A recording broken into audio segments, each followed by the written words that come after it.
When a person graduates from college, they're supposed to leave the instability behind, not walk directly into it.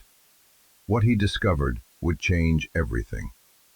If you've ever felt like you were starting from less than zero, you know what I'm talking about. And subscribe button if you believe in second chances, because this is a story all about that. The rain wasn't poetic. It wasn't the kind of gentle, cleansing rain you see in movies right before the main character has an epiphany. It was a cold, mean November rain, the kind that feels personal. It hammered the roof of my beat-up 2004 sedan with a kind of rhythmic disdain, each drop a tiny judgment. My world had shrunk to the size of this car. In the driver's seat, there was me.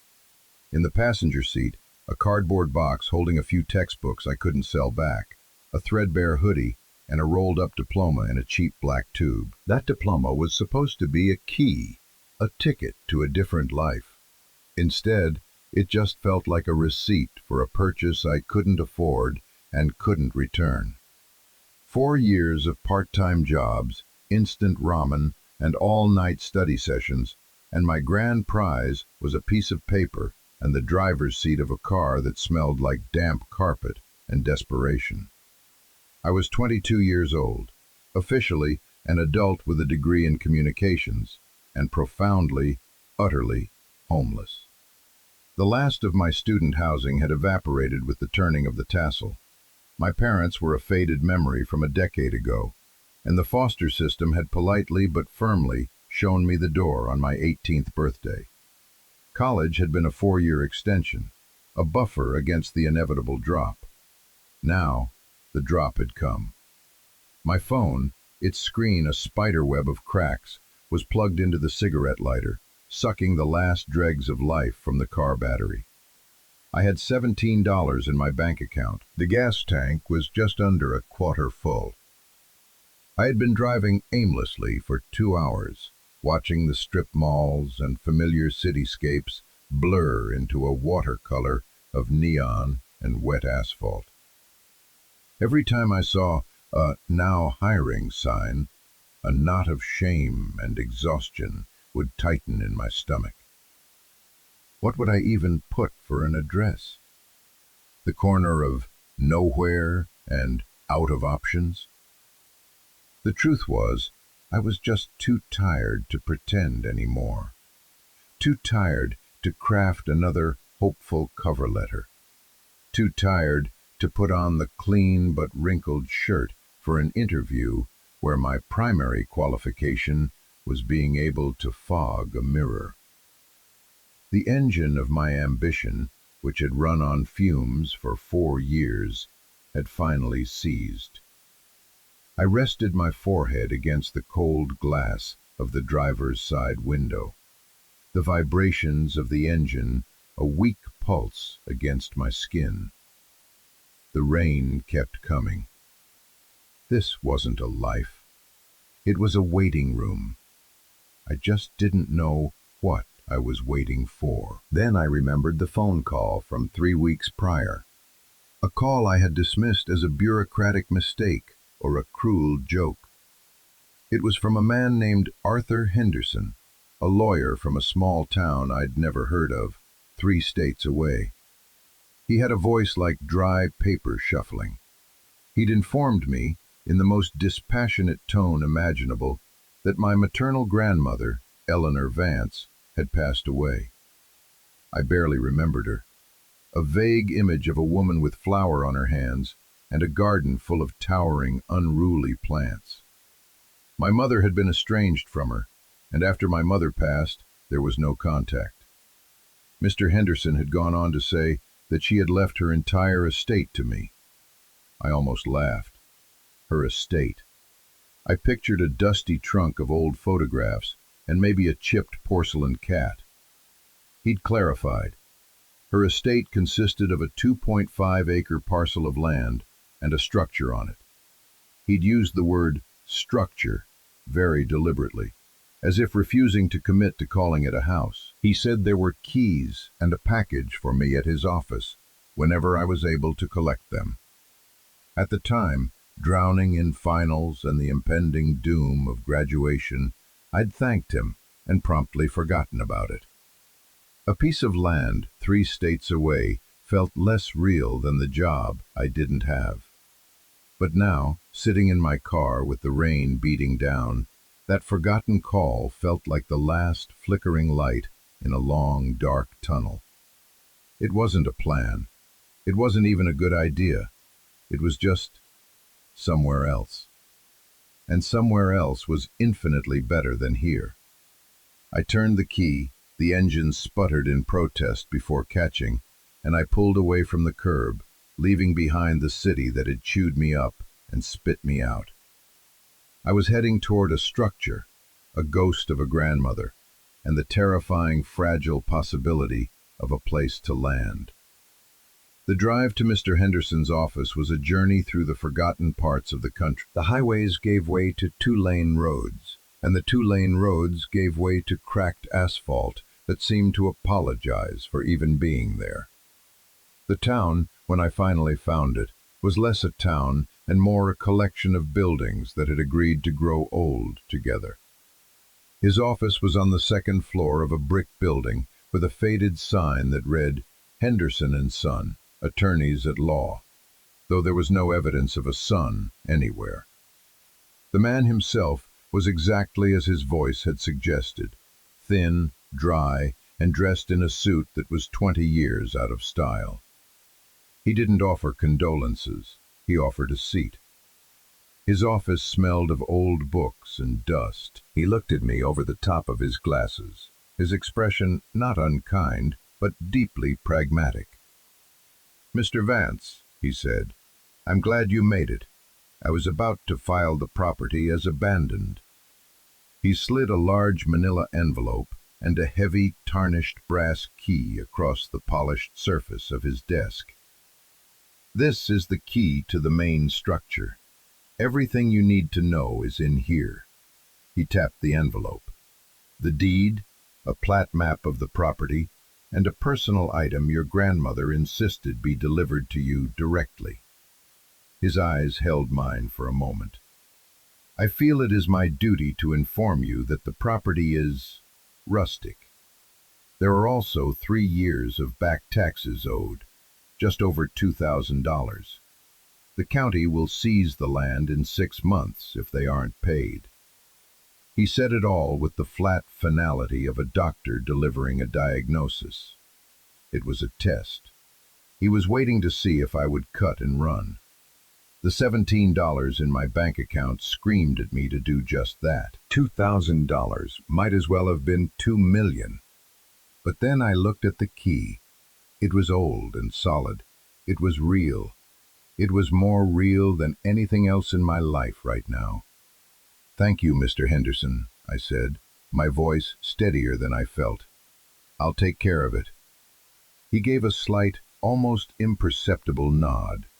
It wasn't approval, but it was an acknowledgement that I hadn't bolted. As I left his office, the weight of the key in my pocket felt less like a burden and more like an anchor. It was the first thing in a long time that felt like it belonged to me. The final leg of the journey was another 20 miles out of that sleepy town, down a road that eventually turned to gravel. My car, which had been a loyal companion in its slow decline, began to make a noise I can only describe as agricultural. It was a protest, a plea to be put out of its misery. But it kept going, chugging past thinning woods and wide, fallow fields, under a sky the color of dishwater. The GPS on my phone had given up 10 miles back, so I was navigating by a hand-drawn map Mr. Henderson had included, its lines faded and spidery. "Turn left at the split oak," it said. "Look for the silver mailbox with no name." When I finally saw it, leaning at a precarious angle, I almost missed it. The driveway was more of a suggestion, 2 ruts of packed earth disappearing into a thicket of overgrown sumac and wild brush. I took a deep breath and turned the wheel. The branches scraped along the sides of the car like fingernails on a chalkboard. The car bounced and shuddered for another 100 yards before the trees opened up into a clearing. And there it was, my inheritance. It wasn't a house. It wasn't even really a barn. It was a Quonset hut, a perfect arching half-cylinder of corrugated metal, like a giant tin can cut lengthwise and laid on the ground. It was rusted in 100 different shades of orange and brown, with patches of faded military green still visible in places. It looked less like a home and more like something that had been left behind after a war. Weeds and thorny vines grew up its sides, trying to pull it back into the earth. It was the saddest, most beautiful, most terrifying thing I had ever seen. I killed the engine, and the sudden silence was deafening, broken only by the wind whistling through the tall, dead grass. I got out of the car and just stood there, the brass key clutched in my hand. This was it. This was my land. This was my structure. A wave of hysteria washed over me, a bubble of laughter and tears caught in my throat. I had a degree in communications, and I had inherited a giant, rusty can. The air was sharp and cold, carrying the scent of damp earth and decaying leaves. I walked toward the hut, my sneakers sinking into the soft ground. The main door was a simple, flat sheet of metal with a heavy-duty padlock that looked almost as old as the hut itself. The brass key Mr. Henderson had given me was for this. It slid into the lock with a grating sound, and for a moment I was sure it would snap. I put my shoulder into it, turning with all my weight until, with a loud, groaning crack, the lock gave way. The door swung inward on protesting hinges, opening into a cavern of shadow and dust. The inside was even bigger than it looked from the outside. The curved ceiling soared 30 feet above me at its peak. The only light came from the open doorway and a few grimy plexiglass windows set high up on the walls. The air was stale and heavy, thick with the smell of rust, motor oil, and mice. The floor was bare concrete, cracked and stained.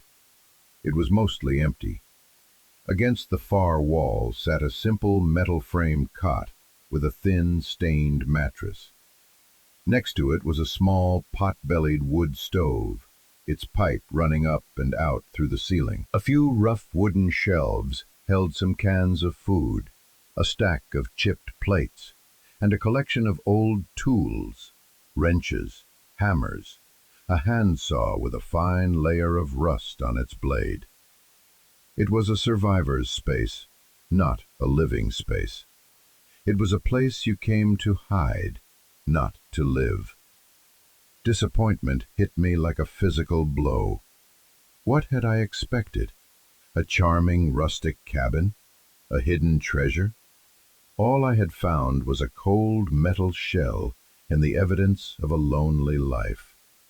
My hope, which had been such a fragile, flickering thing, seemed to gutter and die in the cold, still air of the hut. I slumped down onto the dusty cot, the springs groaning under my weight. I was a fool. I had driven all this way, spent my last dollars on gas, for this. An empty shed in the middle of nowhere with a $2,000 debt attached. The silence pressed in on me. I was well and truly alone. I sat there for what felt like hours, just breathing in the dust, letting the full scope of my mistake settle over me. Then my eyes fell on the manila envelope I'd dropped on the floor. The one from the lawyer's office. A personal item, he'd said. With a sense of weary obligation, I picked it up. Inside, along with the deed and the map, was another, smaller envelope made of thick, creamy paper, sealed with wax. My name was written on the front in a shaky but elegant script. For Leo. My grandmother's handwriting. My hands trembled slightly as I broke the seal. Inside were 10 pages of thin, almost translucent paper, filled with that same cursive. And tucked within the pages was a small, heavy, dark wood box, no bigger than a deck of cards. It was held shut by a simple brass clasp. I set the box aside for a moment and began to read the letter. "My dearest Leo," it began, "if you are reading this, then it means I am gone, and you have found your way here. I am sorry we did not know each other better. Life has a way of building walls between people, and I was never very good at tearing them down.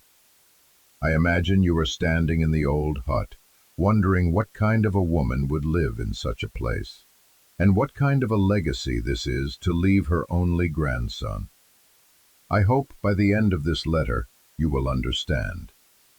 The words were a ghost's voice in the silent, empty space. I read on, my heart pounding a slow, heavy rhythm against my ribs.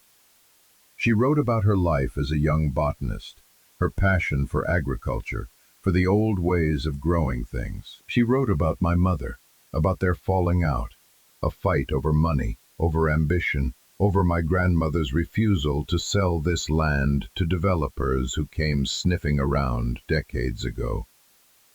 "Your mother saw a rusty shed on a worthless patch of dirt," she wrote. "I saw a sanctuary. I saw a promise." The letter was her whole life, condensed onto 10 pages. She explained that she hadn't been a hermit by choice, but by necessity. She had spent the last 40 years of her life on a singular, obsessive project. She called it her ark. She had been collecting and preserving heirloom seeds, varieties of plants that were being wiped out by commercial agriculture, by monocultures designed for shipping and shelf life, not for nutrition or taste or resilience. She believed a catastrophe was coming, not of fire or flood, but of blandness, of fragility. A world where our food could be wiped out by a single blight because we had forgotten the strength that comes from diversity. It sounded like the ramblings of a crazy old woman, but there was a fierce, clear-eyed intelligence in her words. And then she came to the point. "This land is poor," she wrote. "The soil is rocky and acidic. You could not grow much of a conventional crop here, which is why they have left it alone for so long. But it was perfect for my needs. It was isolated, it was defensible, and it was here I planned to build my greenhouse, a special kind of greenhouse, attached to the south wall of this very hut, a place to bring my children back to life." My eyes flickered to the small wooden box.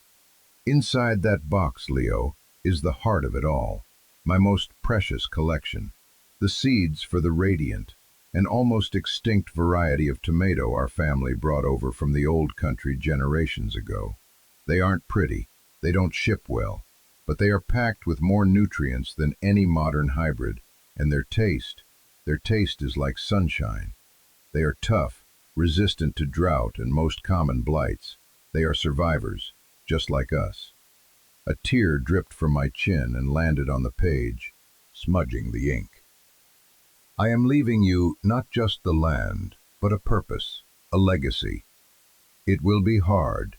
I have left what little money I saved to help you start.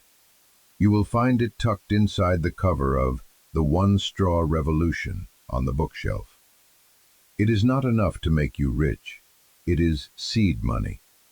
It is enough to pay the taxes and buy the materials for the greenhouse, if you are careful. The plans are in this envelope as well. The choice, of course, is yours. You can take the money and walk away. Sell the land for whatever you can get. I would not blame you. But I hope you will choose to stay. I hope you will choose to grow something." The letter ended with a simple, devastating line. "I did not have much of a life, Leo. I hope this gives you one. With all my love, your grandmother, Eleanor." I put the letter down, my hands shaking. I looked around the cold, empty hut. It wasn't an abandoned shell anymore. It was a research station, It was a vault. It was a promise waiting to be kept. I walked over to the dusty bookshelf. There were only a dozen or so books, all on gardening, soil science, and botany. I found the one she mentioned, The One Straw Revolution. I pulled it from the shelf. The cover was hollowed out. Inside, wrapped in oilcloth, was a thick stack of cash. $100 bills. I didn't count it, but I could tell it was a lot. Thousands. Enough. The seed money. I slid it back into the book and returned it to the shelf. Then I picked up the small wooden box. The brass clasp opened with a tiny click. Inside, nestled on a bed of faded black velvet, were dozens of tiny, dark, almost black seeds. They were smaller than I expected. They looked like specks of dust, like nothing at all. And yet, they were everything. The culmination of a life's work, a genetic legacy stretching back generations. A heavy, impossible weight of responsibility settled onto my shoulders. This was insane. I was a communications major. I knew how to write a press release, not build a greenhouse. I had killed every houseplant I'd ever owned. What was I thinking? I could take the money, just take it, pay off the taxes, fix my car, and drive away. Get an apartment somewhere, find a normal job. No one would ever know. I could be free. But free to do what? Go back to the life that had left me sleeping in my car? Go back to feeling like a ghost? I sank to the concrete floor, my back against the cold metal wall, the box of seeds in my lap. The sheer, overwhelming magnitude of her request, of her faith in me, a stranger, her grandson, crashed down on me. I started to cry. Not quiet, dignified tears, but ugly, wrenching sobs that tore through my chest. I cried for my grandmother, the fierce, lonely woman I'd never known. I cried for my mother, for the broken relationship that had cost me a family. And I cried for myself, for the lost, scared, 22-year-old kid who had no idea what to do, holding a box of seeds in a rusty tin can in the middle of nowhere. And you know, if you've made it this far in the story, maybe you've been there too. That moment where you're handed something that feels both like a gift and a crushing burden. Where the path of least resistance looks so tempting.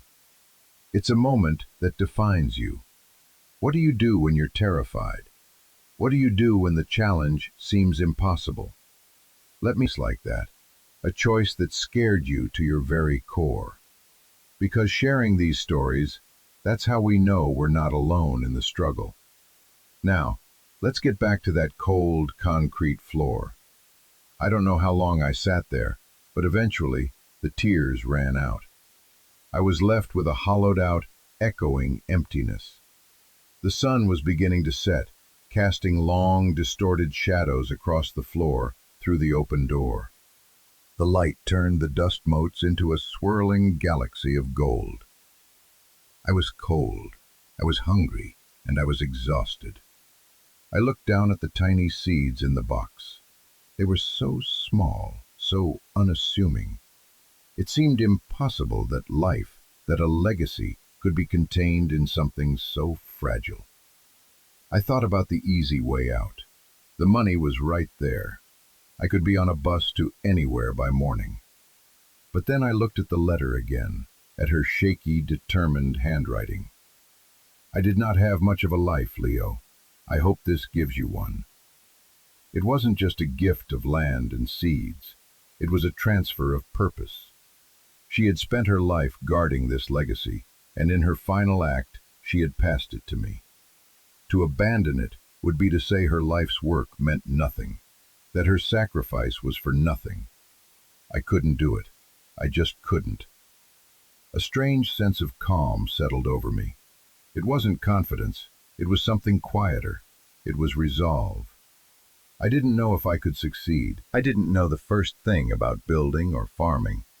But I knew I had to try. I had to honor her. Standing up, my knees cracking in protest, I made my choice. I walked to the door and looked out at the darkening land. My land. I closed the heavy metal door, the sound booming in the enclosed space, shutting out the dying light and the rest of the world. I was staying. I was going to build the greenhouse.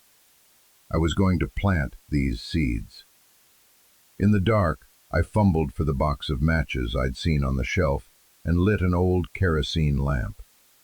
Its warm, flickering glow pushed back the shadows.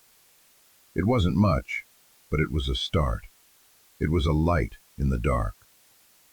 The next morning, I woke up on the lumpy cot, stiff and cold, but with a clarity I hadn't felt in years. The first order of business was survival. I found a hand pump well outside, and after 10 minutes of furious, squeaking effort, I was rewarded with a stream of icy, rust-colored water that eventually ran clear.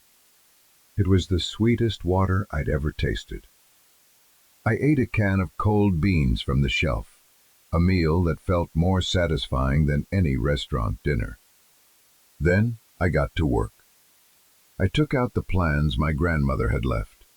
They were beautiful, hand-drawn on drafting paper with meticulous detail.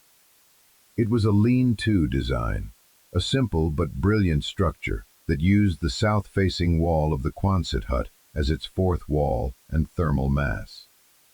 It would capture the winter sun and be sheltered from the north wind. It was designed for efficiency, for resilience. For the next week, I lived and breathed those plans. I counted out the money from the book. It was just over $8,000. A fortune to me, but I knew it would vanish quickly. I made a list, my pen scratching on a notepad I found in a drawer.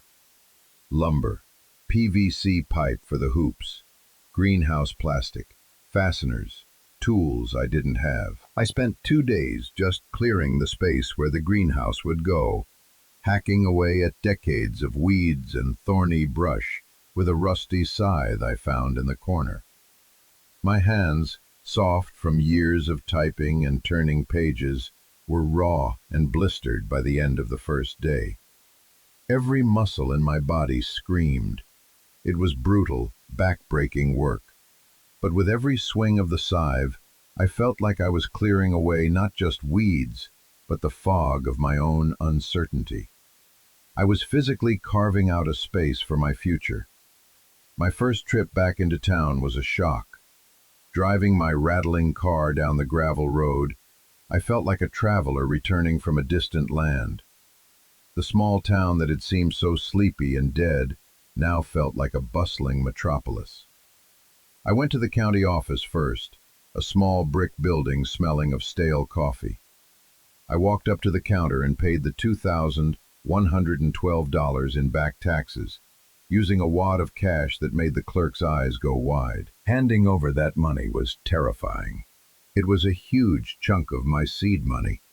But as she stamped the receipt, paid in full, a weight I didn't even know I was carrying lifted off my shoulders. The land was truly mine. No one could take it from me. Next was the hardware store. It was one of those old, wonderful places where the wooden floors creak and the air smells like sawdust and metal. The owner was a man named George, with a thick gray beard and eyes that had seen it all. He looked at my long, detailed list, then at me, then back at the list. "That's a hell of an ambitious project for one man," he said, his voice a low grumble. He didn't mock me, though. He walked me through the aisles, pointing out the best materials for the price, suggesting cheaper alternatives, correcting my amateur assumptions. "You'll want galvanized screws for that, son. They won't rust out on you in a year," he'd say. Or, "Don't get that thin plastic. A good hailstorm will tear it to shreds. Spend the extra $30 on the 6 mil. You'll thank me later." He was my first teacher.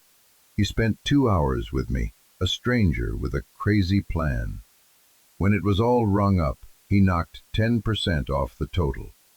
Call it a welcome to the neighborhood discount, he grumbled, not meeting my eye. And a down payment on seeing if you can actually pull this thing off. I drove back to the hut with the car loaded down, the suspension groaning, my wallet significantly lighter, but my heart full. The build was a slow, painful, and deeply rewarding process. I made 1,000 mistakes. I cut boards too short. I stripped screws. I measured 3 times and still got it wrong. There were days I wanted to throw my hammer into the woods and just give up. Days when a cold rain would start, turning my worksite into a muddy pit, and I'd retreat into the hut, huddled by the wood stove, nursing a cup of instant coffee and my bruised ego.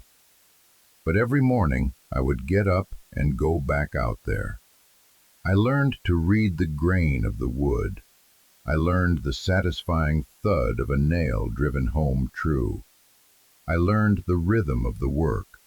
Slowly, painfully, a skeleton of wood began to rise against the curved metal wall of the hut. It was a strange-looking thing, a wooden appendage on a metal beast. A man who delivered a load of gravel for the floor just shook his head, a little smirk on his face. "Good luck with that," he said, and drove away. I didn't care. It was mine. The day I finally stretched the heavy, clear plastic over the frame was a triumph. I spent hours fastening it down, making it as tight as a drum. When I was done, I stepped inside. The difference was immediate. The wind, which had been a constant, nagging companion, was gone. The air inside was still and calm. The sunlight, filtered through the plastic, seemed warmer, more concentrated. It was a pocket of peace, a sanctuary, just as she had described. I had built it. With my own 2 blistered, calloused hands, I had built a home for her seeds. Now came the most terrifying part, the planting. I spent days preparing the soil in the raised beds I'd built inside, following Eleanor's notes to the letter. She had left instructions for amending the poor, native soil with compost I made from leaves and grass clippings, sand from a nearby creek bed, and other things I bought in town. It was a recipe, a kind of alchemy. Finally, it was time. I sat on the edge of a raised bed, the little wooden box in my hands. I opened it and stared at the tiny black seeds. Everything, my grandmother's life, my last few months of back-breaking labor, my entire future, rested on these little specks. I had never felt so much pressure in my life. With a reverence I didn't know I possessed, I took the seeds, one by one, and pushed them into the dark, rich soil. I planted 50 of them, each in its own small pot to start. I watered them gently, my hands shaking. And then there was nothing to do but wait. The waiting was the hardest part. Every day I would go into the greenhouse, the air warm and humid against my skin, and I would stare at the pots of dirt. Nothing. For a week, there was absolutely nothing. The doubt began to creep back in. Had I done it wrong? Was the soil bad? Were the seeds too old? Had this whole thing been a fool's errand, the final chapter in the story of a crazy old woman and her equally crazy grandson? I felt a familiar despair begin to bubble up. On the morning of the 8th day, I almost didn't go in.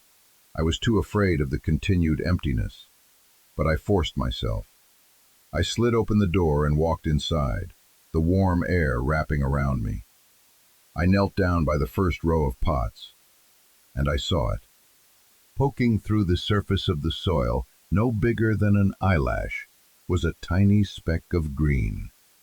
A cotyledon, the first 2 leaves of a new plant. I leaned closer, my breath catching in my throat.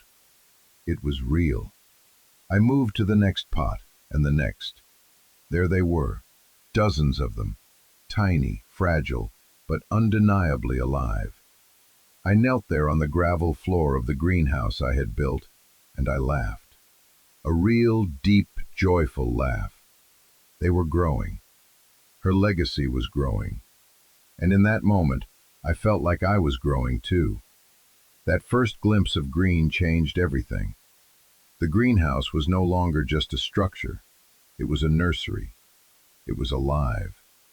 My days fell into a new rhythm, one dictated by the needs of these tiny plants. I watered them. I checked the temperature. I rigged up grow lights for the shorter winter days, powering them with a small generator I'd bought. I talked to them, whispering encouragement, telling them about their ancestor, the woman who had saved them. I felt a little crazy, but I didn't care. I was a caretaker, a guardian. As the seedlings grew, I transplanted them into larger beds, their roots taking hold in the soil I had so carefully prepared. The plants were strange looking. Their leaves were a darker green than I was used to, almost bluish, and their stems were thick and fuzzy. They grew with a kind of wild, determined vigor, reaching for the plastic ceiling. When the first yellow flowers appeared, I felt a surge of pride so fierce it almost buckled my knees. And then, tiny green nubs began to form at the base of the flowers. The tomatoes. They grew slowly at first, then swelled with the increasing sunlight of early spring. They weren't the perfectly round, uniform red orbs I was used to seeing in supermarkets. These were lumpy, irregular, and as they ripened, they turned a deep, dusky, almost purple red, with streaks of orange and black near the stem. They were beautiful in their imperfection. I spent hours just sitting in the greenhouse, the air thick with the sharp, earthy smell of tomato vines. The warmth, the humidity, the vibrant green of the leaves against the backdrop of the rusted metal hut. It was my whole world. I finally understood what Eleanor meant. This wasn't just farming. It was a relationship. It was a conversation with the past. I realized that home isn't a place you find. It's a place you make. It's the soil you tend, the life you nurture. I had come here with nothing but a broken-down car and a piece of paper that said I was educated. I had been homeless. But sitting there, in the warm, living air of the greenhouse, surrounded by my grandmother's legacy, I knew I was home. I had put down roots right alongside her radiant tomatoes. The day I harvested the first ripe tomato, I held it in my palm like it was a jewel. It was warm from the sun. I took it inside the hut, wiped it on my shirt, and took a bite. The taste exploded in my mouth. It was a riot of flavor, sweet, acidic, smoky, and deeply, profoundly savory. It tasted nothing like a tomato, and yet more like a tomato than anything I had ever eaten. It tasted of sunshine and rich earth and history. It was the taste of survival. In that moment, I knew my grandmother hadn't been crazy at all. She had been a genius. She had saved something precious, something real, in a world that was increasingly fake. I ate the whole thing standing there in the middle of the hut, juice dripping down my chin, and I felt a connection to her, to the generations of my family who had cultivated this fruit, that was more real and profound than any memory. I hadn't just grown a tomato, I had resurrected a story. The plants produced more than I could ever eat myself. My shelves began to fill with jars of canned tomatoes, sauces and salsas, my small kitchen space fragrant with basil and garlic. But there was still too much. George at the hardware store had told me about the weekly farmers' market in the town square. The idea terrified me. Me, a farmer, selling my wares? But I knew I had to.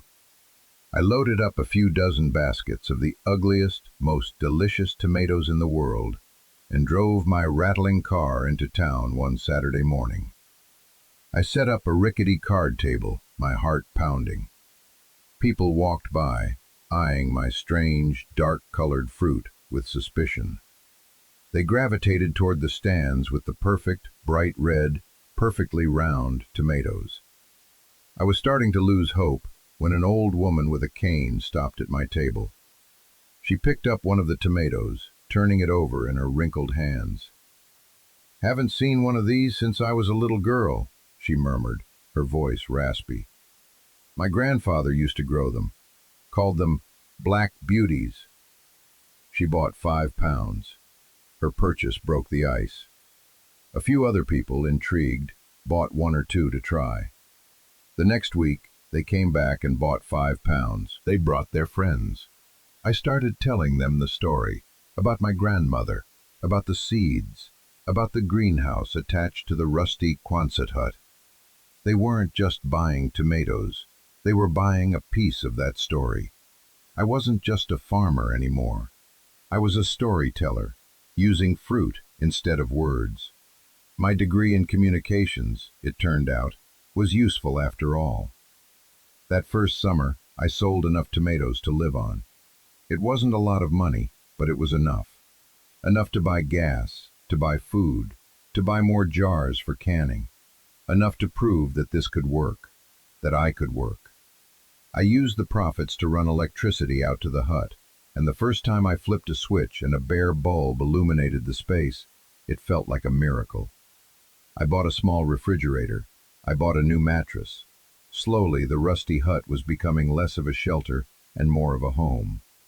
The work was still hard, the days still long, but it was a good tired. The ache in my muscles, a reminder of what I had built. I was no longer drifting. I had an anchor. And that anchor was a patch of rocky soil and a greenhouse full of unruly, beautiful plants. I found more of my grandmother's journals, and with them, more seeds. Strange varieties of beans, squash with skin like a winter sky, corn that was the color of midnight. The ark she had started, I was now the captain of. It was a life's work. Her life's work, and now mine. I didn't just inherit a piece of land, I inherited a purpose. She gave me a reason to get up in the morning. She gave me a connection to the earth and to my own past. She saved me, not with money, not with an easy inheritance, but with a challenge. She gave me the gift of hard, meaningful work. And in doing so, she gave me back to myself. And so, here I am. It's been 3 years now. The greenhouse has been expanded. The hut has a real kitchen in one corner and a comfortable bed. It's still a rusty Quonset hut, but it's my rusty Quonset hut. It's my home. I've learned that sometimes the greatest gifts we receive don't look like gifts at all. They look like burdens. They look like rusted, forgotten buildings on overgrown land. They look like a box of tiny, dead-looking seeds. But inside those burdens, if we are brave enough to look, if we are willing to do the work, we can find our salvation. We can find a way to grow. This whole journey has taught me that inheritance isn't about what you're given in a will. It's about the stories, the values, and the resilience passed down to you. It's about the seeds of potential that our ancestors planted, hoping that one day someone would come along and give them the right conditions to grow. I want to ask you, what seeds have been left for you? Maybe it's not a literal box of seeds. Maybe it's a love of music from your grandfather, a knack for cooking from your mother, a story of survival from a great aunt. What is the legacy you're tending to? To understand that the best things in life are the ones you have to build yourself. If this story resonated with you, if you believe in the power of starting over, we all have a story of growth inside of us, just waiting for the right time to break through the soil. Thank you.